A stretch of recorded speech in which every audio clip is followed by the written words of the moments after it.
जाती और पाठशाला के रास्ते में थोड़े थोड़े जौ गिराती जाती थी। जब वह पाठशाला से घर लौटती तो जौ के वह दाने सोने में बदले हुए मिलते थे। लड़की सभी सोने के दाने बीन लाती थी। एक दिन जब वह सोने के दाने को साफ कर रही थी तो उसकी माँ ने कहा, है बेटी, सोने के दाने साफ करने के लिए सोने का सूप भी होना चाहिए। अगले दिन बृहस्पतिवार था। उसने भगवान बृहस्पति देव की पूजा करते हुए प्रार्थना की, हे भगवान, यदि मैंने आपका व्रत विधिवत किया हो तो मुझे सोने का सूप दे दो। भगवान बृहस्पति देव ने उसकी मनोकामना पूरी करने का वचन दिया। पाठशाला से लौटते समय उसे रास्ते में सोने का सूप पड़ा हुआ मिला। घर लौट कर सोने का सूप अपनी माँ को दिखाकर वह सोने के दाने साफ करने लगी। उसी समय नगर का राजकुमार उसके घर के पास से गुजरा। उस सुंदर लड़की को सोने के सूप में जौ साफ करते देख राजकुमार उस पर मोहित हो गया। महल में लौटकर राजकुमार ने राजा से उस लड़की से विवाह करने की इच्छा प्रकट की। तो राजा ने ब्राह्मण को महल में बुलाकर राजकुमार से उसकी लड़की के विवाह की बात कही। ब्राह्मण तैयार हो गया। धूमधाम से उस लड़की का विवाह राजकुमार से हो गया। दुल्हन बनकर ब्राह्मण की लड़की महल में चली गई। लड़की के चले जाने से ब्राह्मण फिर निर्धन हो गया। उसे कई दिन भोजन भी नहीं मिलता था। बहुत दुखी होकर ब्राह्मण एक दिन अपनी लड़की के पास गया। अपने पिता से निर्धनता का समाचार सुनकर उसे बहुत सा धन देकर पिता को विदा किया। उस धन से ब्राह्मण के कुछ दिन तो आराम से गुजर गए, लेकिन जल्दी ही फिर भूखों मरने की हालत हो गई। ब्राह्मण अपनी लड़की से धन लेने के लिए फिर महल में पहुंचा। लड़की ने पिता की बुरी हालत देखकर कहा, पिताजी, आखिर आप कब तक मुझसे धन लेकर जीवन यापन करेंगे? आप कोई ऐसा उपाय क्यों नहीं करते जिससे आपका घर धन संपत्ति से भर जाए? ब्राह्मण ने कहा, मैंने तेरी माँ को बहुत समझा लिया, पर उसकी समझ में कुछ नहीं आता। उसका फूहड़पन नष्ट हो तो घर की निर्धनता भी दूर हो जाए।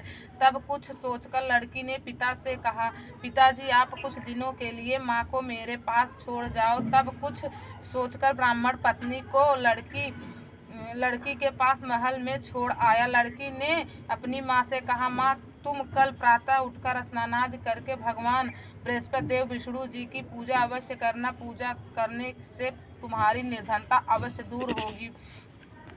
लेकिन उसकी माँ ने उसकी कोई बात नहीं मानी। तब क्रोधित होकर लड़की ने अपनी माँ को एक कक्ष में बंद कर दिया। सूर्योदय के समय माँ को उठाकर जबरदस्ती उसे स्नान कराया और फिर मंदिर में ले जाकर भगवान बृहस्पति देव की पूजा कराई। कुछ दिनों तक ऐसा करने से माँ की बुद्धि में परिवर्तन हुआ और वह स्वयं बृहस्पतिवार का व्रत रखने लगी। उसके व्रत रखने से ब्राह्मण के घर में भगवान विष्णु की अनुकंपा से धन की वर्षा होने लगी। दोनों पति पत्नी धन संपत्ति पाकर आनंद पूर्वक जीवन यापन करते हुए विष्णु धाम को चले गए। लकड़हारा बने राजा ने उस साधु से भगवान बृहस्पति देव की यह कथा सुनकर बृहस्पतिवार का व्रत करके भगवान विष्णु की पूजा की। उस दिन से उसके सभी क्लेश दूर हो गए। लेकिन अगले दिन बृहस्पतिवार को कामकाज में अधिक व्यस्त रहने के कारण उसने भगवान बृहस्पति देव जी का व्रत नहीं किया। भगवान बृहस्पति देव लकड़हारे से क्रोधित हो गए और उसे भूल की सजा दी। उस दिन नगर के राजा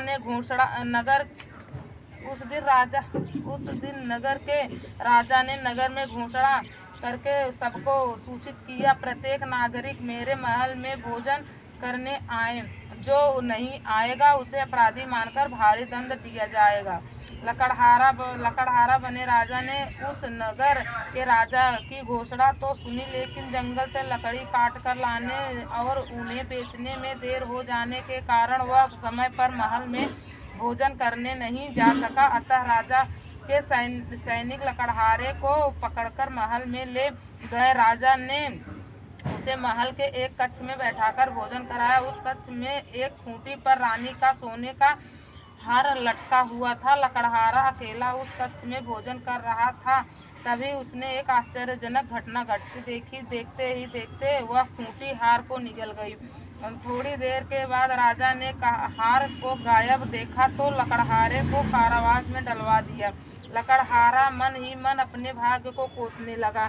तभी उस जंगल में मिले साधु का स्मरण हो आया। थोड़ी देर में भगवान बृहस्पति देव सन्यासी के रूप में उसके सामने प्रकट हुए और कहा, हे लकड़हारे, तूने भगवान बृहस्पति देव की पूजा नहीं की, इसी कारण तुम्हें कष्ट हुआ है। लेकिन अब चिंता मत करो, बृहस्पतिवार के दिन कारागार के दरवाजे पर तुम्हें कुछ पैसे पड़े हुए मिलेंगे। उन पैसों से भगवान बृहस्पति देव का व्रत करके उनकी पूजा करोगे तो तुम्हारे सब दुख नष्ट हो जाएंगे। बृहस्पतिवार के दिन दरवाजे पर पड़े मिले पैसों से चने और गुड़ मंगाकर लकड़हारे ने बृहस्पतिवार की कथा कही तो भगवान बृहस्पति देव ने प्रसन्न होकर उस नगर के राजा को स्वप्न में लकड़हारे को कारागार से मुक्त करने को कहा। सुबह राजा ने अपने कक्ष में आकर देखा तो खूंटी पर रानी का हार टंगा हुआ था।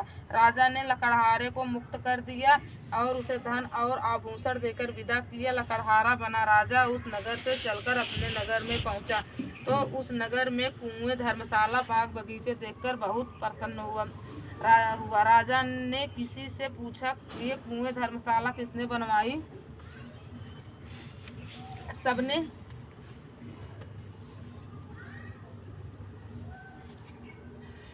उसे बताया कि ये सब रानी और उसकी दासी ने बनवाए हैं। राजा महल में पहुंचा तो रानी ने उसका भव्य स्वागत किया। तब राजा ने निश्चय किया कि सप्ताह में एक बार तो सभी बृहस्पति देव का व्रत तथा पूजन करते हैं, परंतु मैं नित्य प्रति व्रत किया करूंगा तथा दिन में 3 बार कथा कहा करूंगा।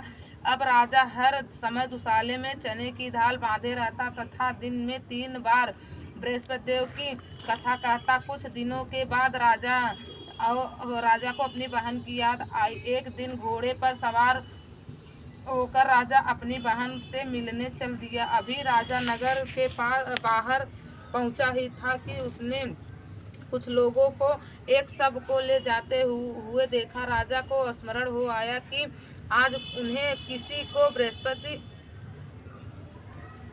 बृहस्पतिवार की व्रत कथा नहीं सुनाई है। राजा ने उन लोगों को रोककर कहा, भाइयों, आप सबको ले जाने से पहले मुझसे बृहस्पतिवार की कथा सुन ले। लोगों ने राजा पर क्रोधित होते हुए कहा, तुम पागल तो नहीं हो? लेकिन कुछ बड़े बूढ़े लोगों ने कहा, अच्छा भाई, साथ में चलते चलते तुम अपनी कथा भी सुना लो। राजा ने चलते हुए आधी कथा सुनाई थी कि सब हिलने लगा। राजा के पूरी कथा सुनाते ही सब उठकर बैठ गया।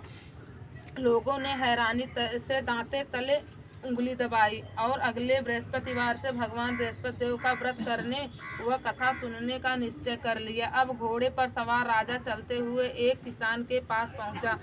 किसान अपने खेत में हल चला रहा था। राजा ने कहा, अरे भाई, मुझसे बृहस्पतिवार की कथा सुन लो। किसान झुंझलाकर बोला, अरे भाई, देख नहीं रहे, जितनी देर तक तुम्हारी कथा सुनूंगा उतनी देर में तो पूरे खेत में हल चला लूंगा। राजा निराश होकर चलने लगा। तभी किसान के बैल लड़खड़ाकर जमीन पर जा गिरे। किसान के पेट में भी जोरों का दर्द होने लगा।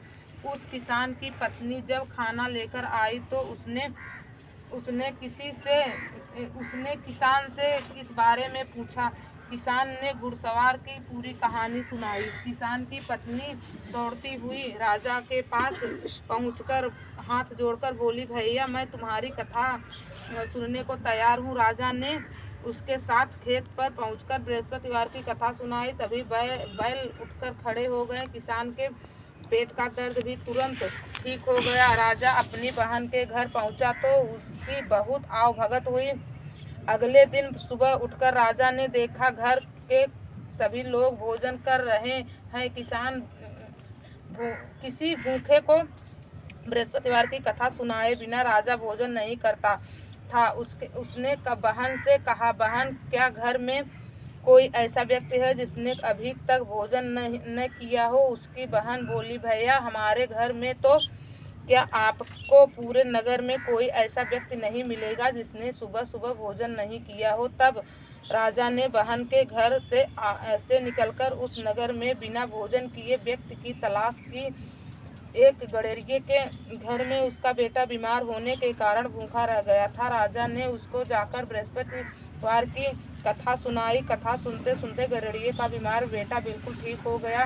सबने राजा की बहुत प्रशंसा की। एक दिन राजा ने अपनी बहन से कहा, बहन अब हम अपने घर जाना चाहते हैं, तुम भी हमारे साथ चलो, कुछ दिन वहाँ रहकर लौट आना। राजा की बहन ने अपनी सास से पूछा तो सास ने ताने देते हुए कहा, बहू मायके जाना हो तो अकेली जाना, मेरे पोतों को नहीं ले जाना। तुम्हारे भाई को कोई संतान नहीं है कि कहीं तुम्हारी भाभी मेरे पोतों पर कोई जादू टोना न कर दे। दूसरे कक्ष में बहन की सास की सारी बातें सुनकर राजा दुखी मन से अकेला ही अपने नगर को लौट गया। रानी ने राजा से कहा, आप तो अपनी बहन को साथ लाने की बात कहकर गए थे, फिर बहन को साथ क्यों नहीं लाए? तब राजा ने दुखी होते हुए कहा, रानी हम निसंतान हैं, इसलिए कोई हमारे घर आना पसंद नहीं करता। रानी ने राजा को समझाया, हे प्राणनाथ, हमें बृहस्पति देव ने सब कुछ दिया है, अब भगवान बृहस्पति देव हमें संतान भी अवश्य देंगे। बृहस्पतिवार को विधिवत व्रत करते हुए राजा रानी ने भगवान बृहस्पति देव से संतान के लिए प्रार्थना की। कुछ दिनों के बाद उन्होंने स्वप्न में दर्शन देते हुए कहा, हे राजन तेरी मनोकामना अवश्य पूरी होगी। एक सप्ताह बाद ही रानी गर्भवती हो गई। 10वें महीने रानी ने एक सुंदर पुत्र को जन्म दिया। राजा रानी जीवन पर्यंत बृहस्पतिवार का व्रत करते रहे। उनके घर में धन की वर्षा होती रही। इस तरह आनंद पूर्वक जीवन यापन करते हुए राजा रानी भगवान बृहस्पति देव की अनुकंपा से मोक्ष को प्राप्त करके सीधे वैकुंठ धाम पहुँच गए। बृहस्पतिवार को विधिवत व्रत करके जो स्त्री पुरुष भगवान विष्णु की पूजा करते हैं, भगवान उनकी